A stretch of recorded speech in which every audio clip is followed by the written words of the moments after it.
السلام علیکم ورحمۃ اللہ وبرکاتہ۔ اعوذ باللہ من الشیطان الرجیم، بسم اللہ الرحمن الرحیم۔ ذلك بأنهم استحبوا الحياة الدنيا على الآخرة وأن الله لا يهدي القوم الكافرين۔ صدق الله العلي العظيم۔ اللهم صل على سيدنا ومولانا محمد النبي الأمي وعلى آله وأصحابه وبارك وسلم وصل عليه۔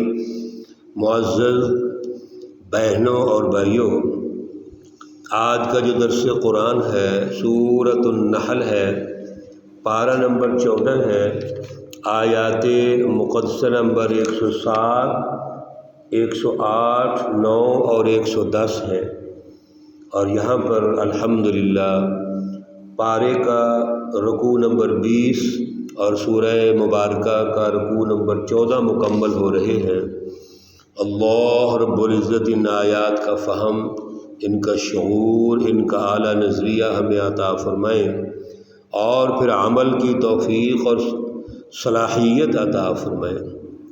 گزشتہ درس میں اللہ رب العزت نے حزب الشیطان کی جو کارستانیاں ہیں، حزب الشیطان جس طرح حضور نبی اکرم صلی اللہ علیہ وسلم پر جو اللہ نے اعلیٰ نظریہ، اعلیٰ فلسفی کتاب مقدس قرآن مجید کی شکل میں عطا فرمائی، جو ان پر اعتراضات کرتے ہیں، حضور نبی اکرم صلی اللہ علیہ وسلم کو پریشان کرتے ہیں، تو اللہ نے خود جواب دیا کہ اصل میں لا یؤمنون بآیات اللہ، وہ اللہ پر ایمان نہیں رکھتے، وہ پروگرام، وہ اعلیٰ نظریات، اعلیٰ فلسفی جو رسول اللہ صلی اللہ علیہ وسلم پیش کرنا چاہتے ہیں اور پیش کر رہے ہیں، وہ ان کو تسلیم ہی نہیں کرتے۔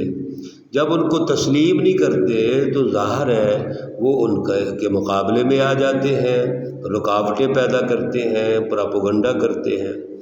اب ان حالات میں اللہ رب العزت نے رسول اللہ صلی اللہ علیہ وسلم اور جماعت صحابہ، سچی جماعت کو یہ ارشاد فرمایا کہ آپ آگے بڑھتے رہیں، اگر کوئی معروضی حالات پیدا ہو جائیں تو وقتی طور پر رکنا پڑ جائے تو رک جائیں، لیکن ہمیں ایمان پر ثابت قدم رہنا ہے، اپنے اس سچے مشن پر قائم رہنا ہے، اپنے اس سچے مشن پر قائم رہتے ہوئے وقت کے ساتھ ساتھ آگے بڑھتے رہنا ہے۔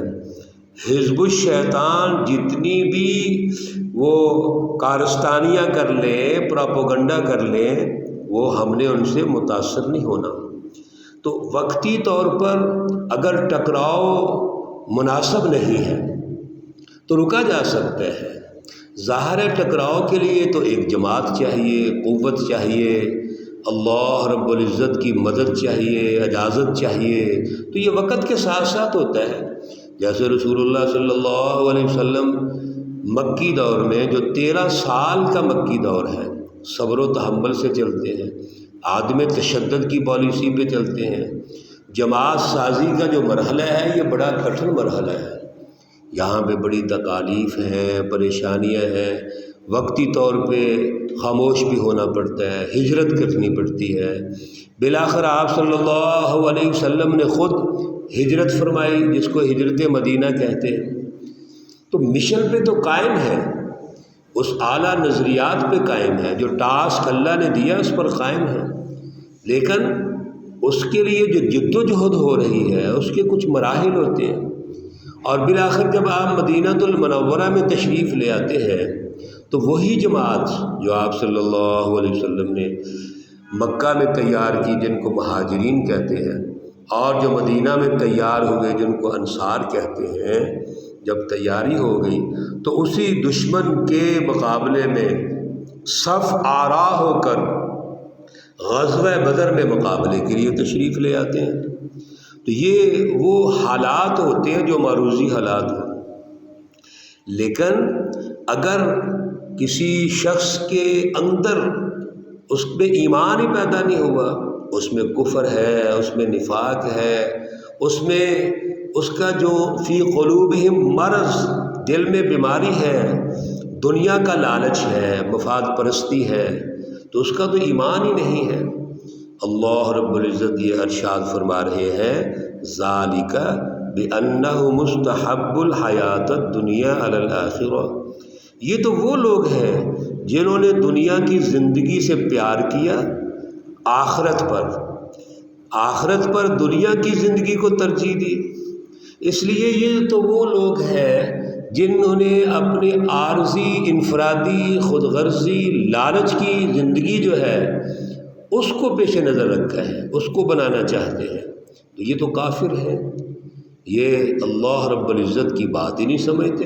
وَأَنَّ اللَّهَ لَا يَهْدِي الْقَوْمَ الْكَافِرِينَ، بے شک اللہ رب العزت ایسی جو کافر قوم ہوتی ہے اس کو ہدایت عطا نہیں فرماتے، صراط مستقیم ان کی قسمت میں نہیں ہے۔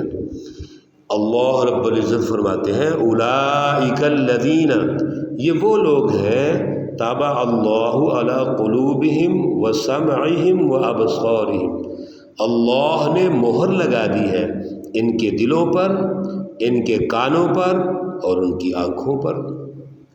یعنی دل ہونے کے باوجود اللہ نے دل دیے، سمجھنا ہی نہیں چاہتے، اللہ نے کان دیے، سننا نہیں چاہتے، اللہ نے آنکھیں دیں، دیکھنا ہی نہیں چاہتے۔ وَأُولَئِكَ هُمُ الْغَافِلُونَ، یہ لوگ تو غفلت میں ہیں، اتنے غفلت میں ڈوبے ہوئے ہیں، دنیا کی زندگی کی غفلت، عارضی لالچی مفاد پرستی، یہ زندگی جو اختیار کی ہوئی ہے انہوں نے، یہ ان پہ غالب آ گئی، اور اس غلبے کے بعد یہ غفلت میں چلے گئے۔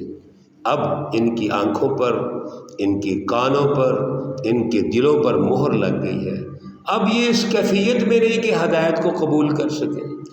دیکھو جب سنتا ہی نہیں انسان تو سمجھے گا کیسے؟ جب دیکھنا ہی نہیں چاہتا تو وہ کس طرح سمجھے گا؟ یہ تو متکبرین ہے، یہ ضدی اور ہٹ درم ہے، اس لیے یہ کبھی بھی ہدایت کی طرف نہیں آ سکتے۔ لا جرم انہم فی الآخرۃ ہم الخاسرون، آخرت میں یہی لوگ گھاٹے میں ہوں گے۔ جب ہم آخرت کی بات کرتے ہیں تو دنیا کی زندگی میں جو آخرت ہوتی ہے وہ ہر آنے والا دن ہے۔ دنیا کی زندگی میں کافر کی، منافق کی ترقی نہیں ہوتی، وہ اس کی دنیا کی زندگی کی ترقی رک جاتی ہے۔ دنیا میں تنگ نظری کی وجہ سے، ذاتی اغراض کی وجہ سے، لالچ کی وجہ سے ایسا معاشرہ تشکیل دیتے ہیں جس میں ہر آنے والا دن برا ہوتا ہے، اور پھر مرنے کے بعد کی جو آخرت کی زندگی ہے وہ بھی ان کی تباہ شدہ ہوتی ہے۔ دیکھو جب انسان دنیا کی زندگی میں آگے بڑھتا ہے اور آگے بڑھنے میں جہنم ہی جہنم ہے تو مرنے کے بعد جنت کہاں سے ملے گی؟ جب دنیا کی زندگی میں تدریجاً جہنم کی طرف بڑھ رہے ہیں ہم، تو مرنے کے بعد بھی وہی جہنم آگے جاری رہے گی۔ دنیا کی زندگی میں جب جنت ہی جنت ہوگی، ہر آنے والا دن خوشی، خوشحالی، امن، عدل، مساوات، اخوت، رواداری ہوگی، تو مرنے کے بعد بھی جنت ملے گی۔ اس لیے دنیا اور آخرت دونوں جہانوں میں یہ ناکام ہو جاتے ہیں۔ ثم ان ربک للذین ہاجروا، پھر بے شک تیرے رب نے ان لوگوں کے لیے جنہوں نے اللہ کے لیے ہجرت کی، من بعد ما فتنوا، ان کو بہت زیادہ آزمایا گیا، پریشانیاں آئیں، مصیبتیں آئیں، ثم جاہدوا، پھر انہوں نے اللہ کے راستے میں جد و جہد کی، جہاد کیا، وصبروا، اور جب ان پر مشکلات آئیں تو صبر کیا۔ صبر کا جو مفہوم ہوتا ہے وہ یہی ہے کہ اللہ رب العزت اس سچی جماعت کو جب مشکلات آتی ہیں تو وہ ہمت اور صلاحیت عطا فرماتا ہے کہ وہ ان مشکلات کو برداشت کرتے ہیں، ان کو فیس کرتے ہیں، اور ان کو برداشت کر کے وقتی طور پر اگر رکنا پڑ جائے تو رک جاتے ہیں، جو ہی موقع ملے پھر آگے بڑھتے ہیں۔ صبر کا یہ مطلب نہیں ہے کہ وہ ہاتھ پہ ہاتھ رکھ کے گھر بیٹھ جاتے ہیں، نہیں، بلکہ وہ ان مشکلات کو خندہ پیشانی سے قبول کرتے ہیں، برداشت کرتے ہیں اور ان سے نکلنے کی پلاننگ کرتے ہیں۔ جو ہی مشکلات دور ہو جاتی ہیں یا وہ کم ہو جاتی ہیں تو وہ جماعت دوبارہ آگے نکلتی ہے، دوبارہ اپنے مشن کی طرف بڑھتی ہے، اپنے ہدف کی طرف بڑھتی ہے۔ اللہ رب العزت نے جو ٹاسک ان کو دیا ہوا ہے اس ٹاسک کو اچیو کرنے کے لیے پھر میدان عمل میں آ جاتی ہے۔ ان ربک من بعدها، بے شک تیرا رب اس کے بعد لغفور الرحیم، البتہ بخشنے والا ہے، مہربان ہے۔ یہ سچی جماعت جب اپنے مشن پر قائم رہتی ہے، جہاد کرتی ہے، صبر کرتی ہے، پلاننگ کرتی ہے، بہترین حکمت عملی بناتی ہے، اپنے ہدف اور ٹاسک کو اچیو کرنے کے لیے پراپر جد و جہد کرتی ہے، اس میں اس کو خوف نہیں ہے، ڈر نہیں ہے، اللہ کا خوف ہے، اللہ کا ڈر ہے، اللہ کی رضا ہے، تو اللہ پھر غفور الرحیم ہے۔ اللہ ان کو موقع دیتا ہے، اللہ رب العزت ان کو آگے بڑھنے کے لیے ایسے مواقع عطا فرماتے ہیں کہ وہ تصور بھی نہیں کر سکتے۔ اللہ ان کی رہنمائی کرتے ہیں، ان کی مدد کرتے ہیں۔ یہ اللہ تعالیٰ اصل میں غفور الرحیم ہے۔ اللہ رب العزت نے حضور نبی اکرم صلی اللہ علیہ وسلم جماعت صحابہ کا اسی طرح ساتھ دیا ہے، اسی طرح مدد کی ہے۔ اس کی جو عملی تصویر ہے خود رسول اللہ صلی اللہ علیہ وسلم ہے، خود جماعت صحابہ ہے، حزب اللہ ہے۔ جب اس سچی جماعت نے ہجرت بھی کی اور انصار نے ان مہاجرین کا استقبال کیا، ان کی مینجمنٹ کی، حکمت عملی بنائی، رسول اللہ صلی اللہ علیہ وسلم نے بہترین سیاسی عمل سے وہاں کی مقامی آبادی کو مطمئن کیا، میثاق مدینہ ہوا، مواخات مدینہ ہوا۔